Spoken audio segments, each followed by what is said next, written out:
What in the flip-florp did I just read?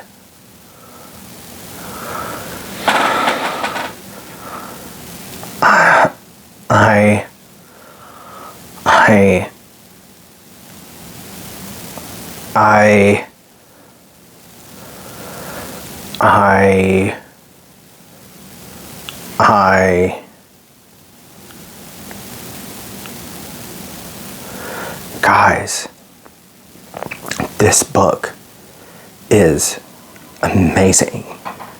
It's probably the best book that I've ever read. I completely am a loss for words. I know I'm late to the game reading The Way of Kings, but my word,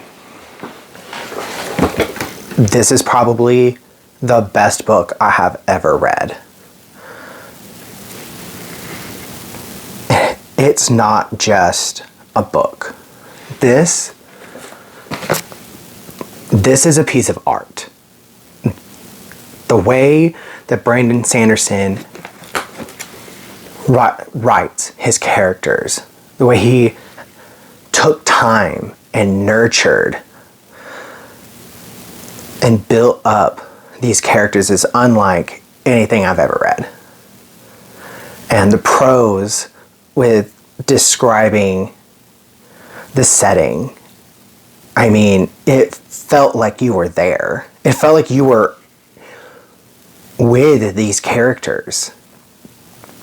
And it probably has one of the most epic plots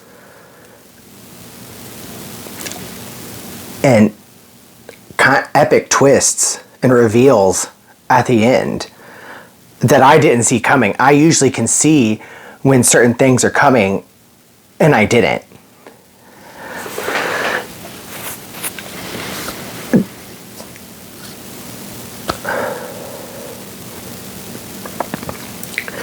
First off, let's just talk about this masterpiece here. It's 1,000 pages. And that's a lot for a lot of people. A lot of people probably don't want to sit down and read 1,000 pages, but it's well worth it. Brandon Sanderson dives so much in to this world, describing the setting, and not just the Shattered Plains where most of this takes place. He's describing even the small buildings that each one of these characters live in and have their life in. And it's beautiful. It's written so beautifully. I mean, I really just can't explain the prose to you guys. It's very masterful. I've read Brandon Sanderson before, and he has not written anything like this of what I've read. And I mean,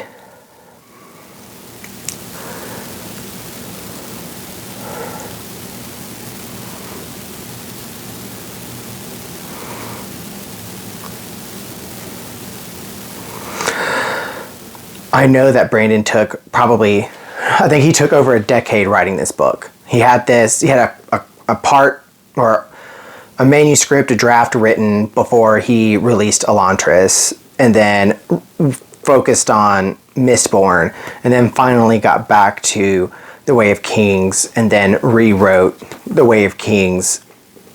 I mean, to take that time, even though he took a break, but to take that time and to love something so much, to rewrite or redevelop it, you can tell how much love and passion and care is in this book. Not just from the writing, but through the characters and the plot, and how we're getting to know each main character. And the thing is, we are seeing every main character grow in some sort of way.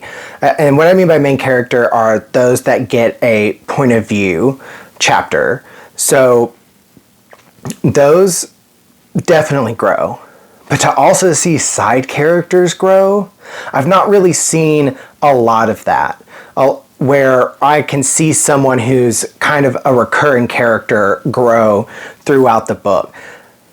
There's a side character that hates one of our main characters in the beginning and then becomes one of his most loyal and trusted allies at the end. And I think the commentary on that, like the humanity of the fact that we can change, and also just like the description of humility and being able to humble yourself, and also to restore hope as well.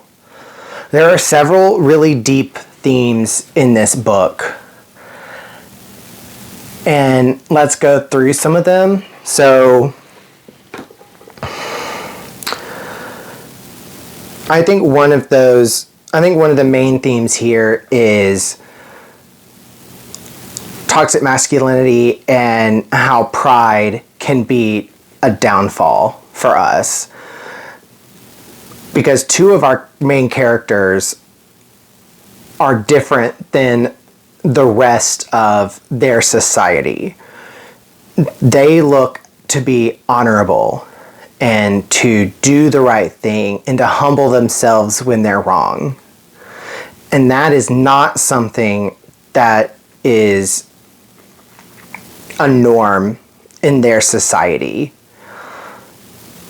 In their society, you fight, you war, and the territories of this country that they're in, they don't fight together. And we're learning, and these characters are learning, that this is not a way to succeed in our war effort together. You can't fight a war separately against an enemy. You need to work together. And so I think that's also another theme here, is that humans aren't meant to be alone. We're meant to we're meant to work together, and we're meant to do good as well.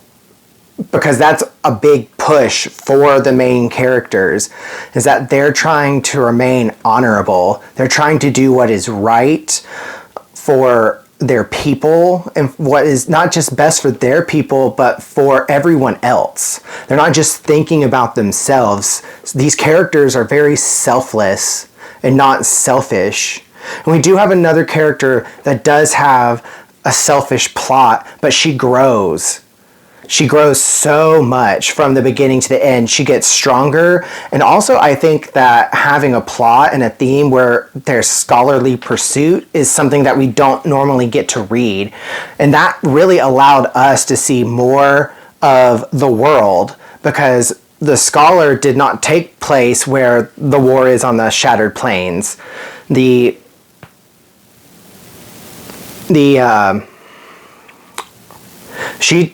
Her storyline took place in Carbrant, which is a city that has a huge library, and she gets taken under the wing of the daughter of the former king, and her scholarly pursuit is to find out what's going to happen. And you learn so much about this world and about the past through their pursuit, which then also affects those that are fighting in the Shattered Plains. And while they might not know that what they're doing is part of what the people in Carbrant are learning, they both go hand in hand. And another thing that I really love, this world is really big. It's pretty much like a Pangea type continent. It's called Roshar. And there's a few outlying islands, but Brandon Sanderson has broken this up into parts, and in between those parts are preludes. And that's where we really get to see where that is where we get to see a lot of Roshar, other than the east, where Carbrant and the Shattered Plains are, where the Alethi are fighting the Parshindi. That this is where we follow just certain events that are kind of letting us know where this plot is going, and not necessarily in this book, a plot or an Easter egg for what's going to come in the future. And I really enjoyed that. It didn't necessarily affect anything here, but it will affect down the line. At least I'm assuming that it does. Like I said, I'm late to the game, so, you know, don't spoil it for me in the comments. Don't spoil it for me in the comments. And then, but we get to see what's happening over in the west and in the north, in the Pure Lake, and just tiny little snippets. And what I mean is, when I said earlier that Brandon Sanderson's prose is so beautiful and so descriptive, just those tiny little snippets, I can imagine and immerse myself even in between these like 5 or 6 pages where this scene is taking place. And I just don't think I've read something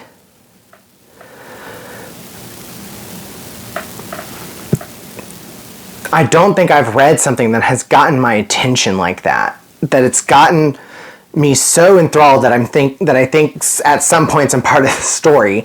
Not really, but I think a lot of you probably know what I mean. This book means a lot to a lot of people, and it is, and I know that the next one is supposed to be better than the first one. We'll get there, but this is a masterpiece. It is beautiful. The way that Brandon describes things is like it's like each word, each phrase, each sentence is like a brushstroke on a Monet painting. That's how I would describe it. You can see the passion, the care, the nurturing that he did to make sure that he was building a world for us to enjoy and for us to really visualize.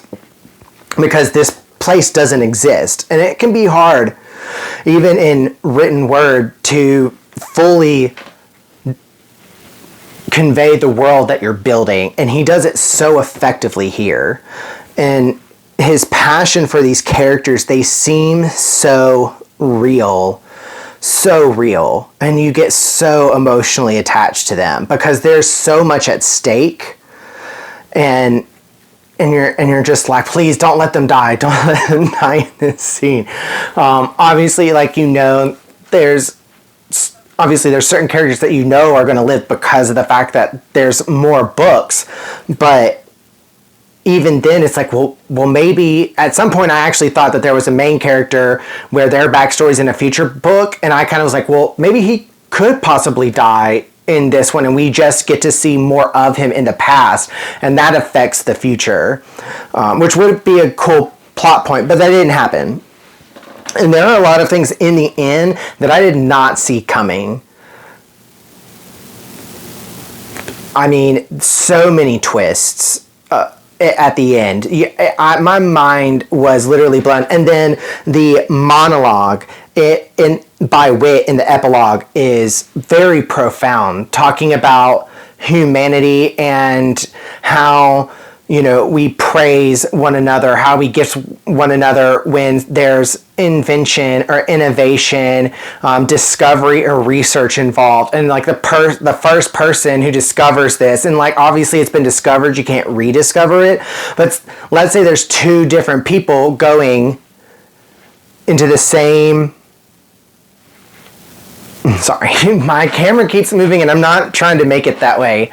But this...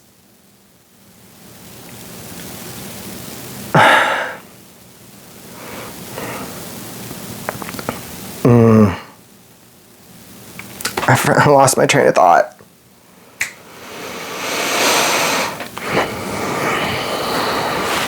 I don't remember where I was because my camera distracted me. I think this book is so precious in a lot of ways. I think it's very profound. Profound. We were talking about Wit in his monologue and how when someone is doing research or rediscovering, or people are on the same track to discover something, whoever gets it first gets the recognition, and we don't get the other person who was at the same time not even knowing that this other person was had the same thought doesn't get the recognition because of this person did it first. But the person who also had the same mind, the same aptitude, the same knowledge, there should be some sort of recognition, right? I guess it's kind of more of an exposition on glory and where we put it, and who and how we seek it ourselves. And it was really profound. And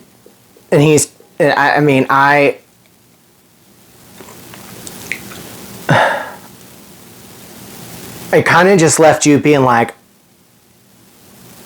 I can't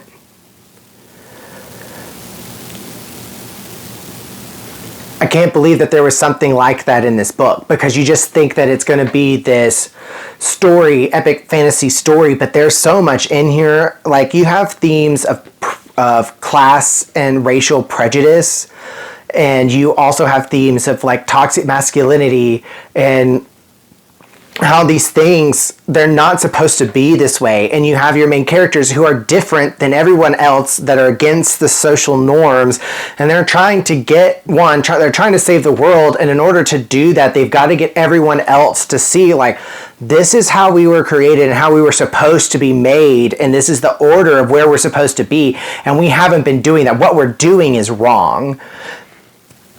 And I really, really love that perspective, that you have these main characters who are willing to fight for what's right.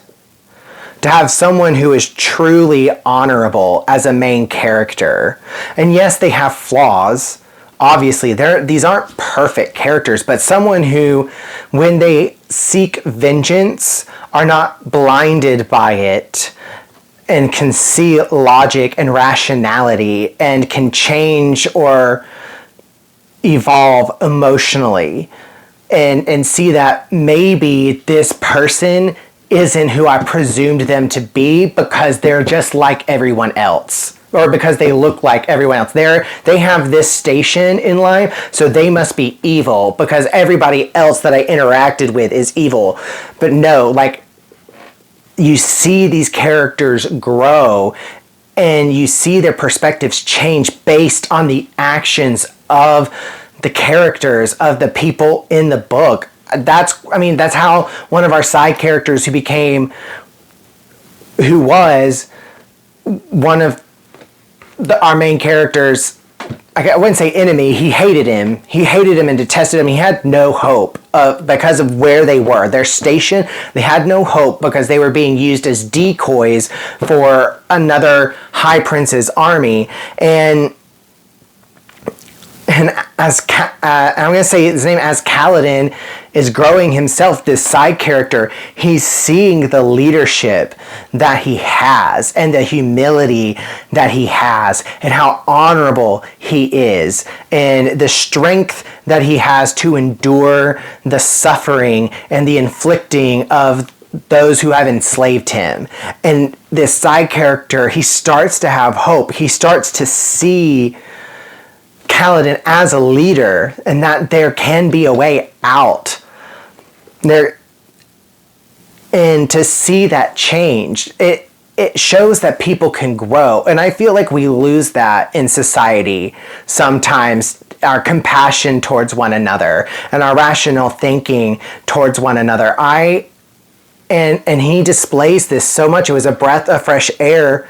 It was a breath of fresh air to see this in a story written so beautifully. And it's not even the end. Like, this is the first book out of 10. I know that the first 5 are kind of one story arc, and then the last 5 are supposed to be a sequel. But I mean, to have the beauty in the writing in the first one, and that's just the first one, I cannot wait to pick up Words of Radiance. It's going to have to wait a while because I have things on my TBR I need to get through.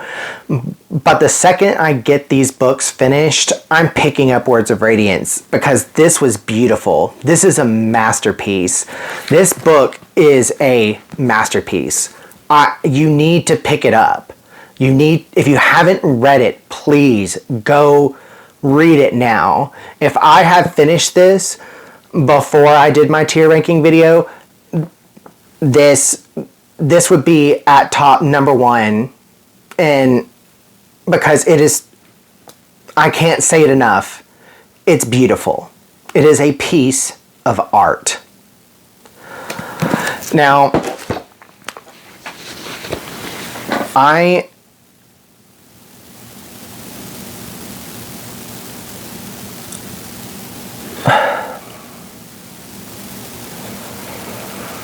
and I know there's probably differing thoughts on some of the things that I've said.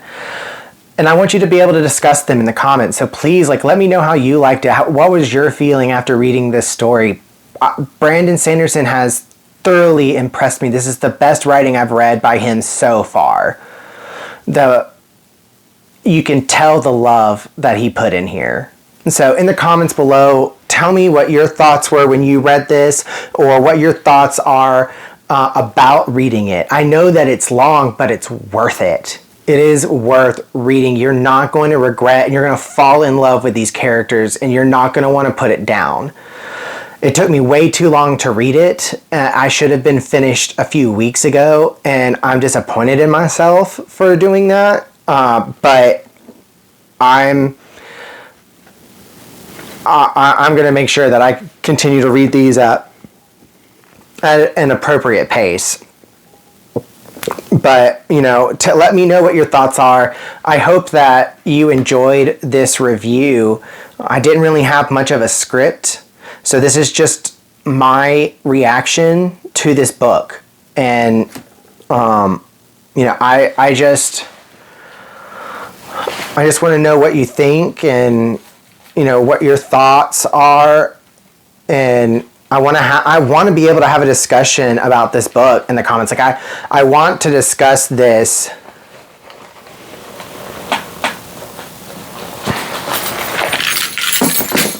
You've got to be kidding me.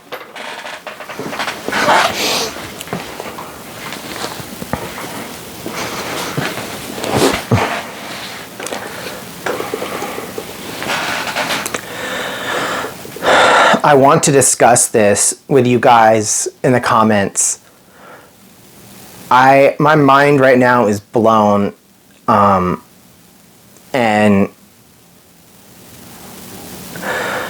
I want to know, was your mind blown? I just want to have a conversation with someone about this book who's read it. And so, yeah, in the comments, let me know what your thoughts are. Thank you for watching this reaction video, this review. Please like and subscribe to my channel. This is Johnny Reads, over and out.